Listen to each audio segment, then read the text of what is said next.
پوری دنیا میں شادی کی تقریب ہر مذہب اور ثقافت میں الگ الگ انداز میں منائی جاتی ہے، لیکن دنیا میں کچھ لوگ ایسے بھی ہیں جو اس پاک رسم کو شرارتی عنصر کے رنگ میں ڈال کر اس رسم کو ایک ناپاک رسم بنا دیتے ہیں۔ اس ویڈیو میں ہم آپ کو اس دنیا کی سب سے مکار قوم یہودیوں کی شادی کے بارے میں بتانے والے ہیں۔ یہ لوگ اپنی شادیوں میں کون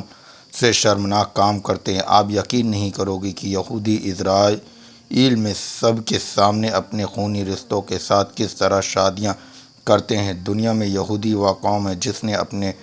ہی مذہب میں اپنی مرضی کی ایسی تبدیلیاں کی ہیں جن سے خود بہت سارے یہودی بھی نا واقف ہیں، اور تورات میں بھی ایسی تبدیلیاں کی گئی جن کا مقصد یہودیوں کو مقدس سرزمین فلسطین میں آباد کرنا تھا۔ یہودی شاید وہ واحد قوم ہے جو اپنے قوم کے واسیوں کے علاوہ کسی اور قوم میں شادیاں نہیں کرتی ہیں، اور یہ اس لیے تاکہ ان کی نسل بڑھ سکے اور یہ اپنے خود کے بنائے مذہب کو اور وسیع کر سکے۔ لیکن ان کی شادیاں اس کے بالکل برعکس ہوتی ہیں جن کے بارے میں تورات میں احکام الہی موجود ہیں۔ ان کے خود کے بنائے مذہب میں ایک یہودی آدمی اپنی بھتیجی یا بھتیجے سے شادی کر سکتا ہے، لیکن ان کے مذہب میں یہ بالکل منع ہے کہ یہودی عورت اپنے بھائی کے بیٹے یا اپنی بہن کے بیٹے سے شادی کرے۔ ان کی شادی میں تقریب میں دلہن اپنے پورے جسم کو چھپاتی ہے۔ دوستو، اگر ہماری یہ ویڈیو پسند آئے تو ہمارے چینل کو لائک، سبسکرائب اور کمنٹ ضرور کریں اور آگے شیئر کریں، یہاں تک کہ اپنے چہرے کو بھی، تاکہ تقریب میں موجود مہمان ان کی دلہنوں کو نہ دیکھ سکے اور نہ جان سکے یہ کون ہے۔ ان کا ربی ان کو دعائیں دیتا ہے، اور یہ سب یہودیوں کے ان خاندانوں میں زیادہ ہے جو اپنے مذہب کی تعلیمات پر سختی سے عمل کرتے ہیں۔ یہودیوں کا ماننا ہے کہ ایک 13 سالہ لڑکا اور ایک 13 سالہ لڑکی بھی شادی کر سکتے ہیں، لیکن آج کے دور میں اس معاملے میں ترامیم کی گئی ہے۔ اب ان کا ماننا ہے کہ 12 سال کا لڑکا اور لڑکی بھی شادی کر سکتے ہیں۔ ان کا سب سے شرمناک عقیدہ یہ ہے کہ ایک مرد دوسرے سے اور ایک عورت دوسری عورت سے شادی کر سکتے ہیں، جسے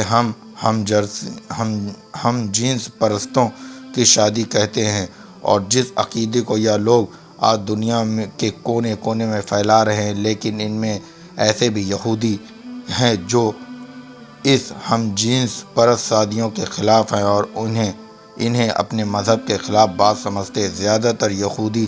دوسرے مذاہب کے لوگوں میں شادی کرنے کے خلاف ہیں، اور ان کا ایک اور عجیب و غریب عقیدہ ہے جو ان یہودیوں نے خود اپنے آپ پر مسلط کیا ہے۔ وہ ایسی عورتوں کے بارے میں ہے جس کا شوہر مر چکا ہو لیکن اس کی اولاد نہیں ہو، تو تب ان کے مطابق اس عورت کی شادی رضامندی سے یا زبردستی اس فوت شدہ شوہر کے بھائی سے کرائی جاتی ہے، اور کسی اور یہودی کو اس بیوہ کے ساتھ شادی کرنا اجازت نہیں دیتی ہے۔ دوستو، اگر ہماری ویڈیو پسند آئے تو ہمارے چینل کو لائک اور سبسکرائب ضرور کریے گا اور آگے شیئر کریے گا، اور اگر اس شادی میں سے ان کی اولاد ہوتی ہے تو سب اس کی اولاد کو اس فوت شدہ شخص کی جائیداد میں حصہ دیا جاتا ہے، نہ کہ اس کے موجودہ شوہر کی جائیداد سے۔ قدیم تورات میں خونی رشتوں سے شادی کی منائی کی گئی ہے، لیکن اس موجودہ یہودی مذہب میں اس بات کی بھی اجازت ہے کہ کوئی اپنے خونی رشتوں جیسے اپنی ماں، اپنی بیٹی، اپنی بہن، یہاں تک کہ اپنی دادی اور نانی سے بھی شادی کر سکتا ہے۔ اسی طرح ایک عورت کو بھی یہ اجازت ہے کہ وہ اپنے باپ، اپنے بھائی، اپنے دادا یا اپنے چاچا کے ساتھ شادی کر سکتی ہے۔ یہودیوں میں یہ روایت بھی ہے کہ ایسی لڑکی جو کنواری ہو، شادی ہمیشہ بدھ کے دن ہی کی جاتی ہے، جو ان کی روایت کے مطابق ایسا کرنے سے اس لڑکی پر خدا کی رحمتیں برستی ہیں۔ ایک اور عجیب و غریب رسم جو یہودیوں میں پائی جاتی ہے وہ یہ ہے کہ اکثر یہودی اپنے شادی کے دن روزہ رکھتے ہیں، کیونکہ یہ اس دن کو اپنے مبارک دنوں کی طرح مانتے ہیں، اور ان کا یہ روزہ صبح سویرے سے شروع ہو کر شادی کے تقریب کے اختتام تک ہوتا ہے، جس کے بعد دولہا اور دلہن اکٹھے کھانا کھاتے ہیں، کیونکہ ان کے عقیدے کے مطابق ان کی شادی تب تک نہیں ہوتی جب تک یا روزہ رکھ کر اکٹھے کھانا نہ کھا لے، اور ایسا کرنے سے ان کے تمام گناہ ختم ہو جاتے ہیں۔ جس کے بعد دلہن اپنے دولہے کے گرد 3 یا 7 بار گول گول گھومتی ہے، اور ان کے عقیدے کے مطابق ایسا کرنے سے وہ تمام شیطانی اثرات اور چالوں سے محفوظ ہو جاتے ہیں۔ اور یہ بھی مانا جاتا ہے کہ جب تک یہ نیا شادی شدہ جوڑا شادی کے تقریب کے بعد ایک گلاس نہیں توڑ دیتا، تب تک ان کی شادی مکمل نہیں ہوتی۔ اور اس کے پیچھے یہودیوں کا ماننا ہے کہ اس طرح کرنے سے وہ اپنے درمیان تمام حدوں کو ختم کر دیتے ہیں، اور یہ ان کے لیے ایک ثبوت کے طور پر لیا جاتا ہے۔ یہ دونوں مرتے دم تک زندگی کے تمام معاملوں میں ایک دوسرے کے ساتھ رہیں گے۔ ان کا ربی ان کو شراب کی گلاس دیتا ہے، جن میں یہ دونوں شراب چکھتے ہیں یا تھوڑی بہت پیتے ہیں، اور ان کی بچی ہوئی شراب کو اس کو پلائی جاتی ہے جو نہ مرد ہو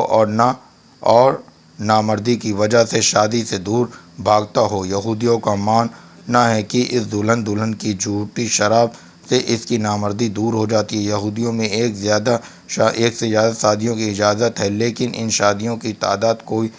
کی کوئی قید نہیں، یعنی ایک یہودی جتنی مرضی شادی کر سکتا ہے، یہاں تک کہ ان کا کوئی ربی ان کو مزید شادیوں سے منع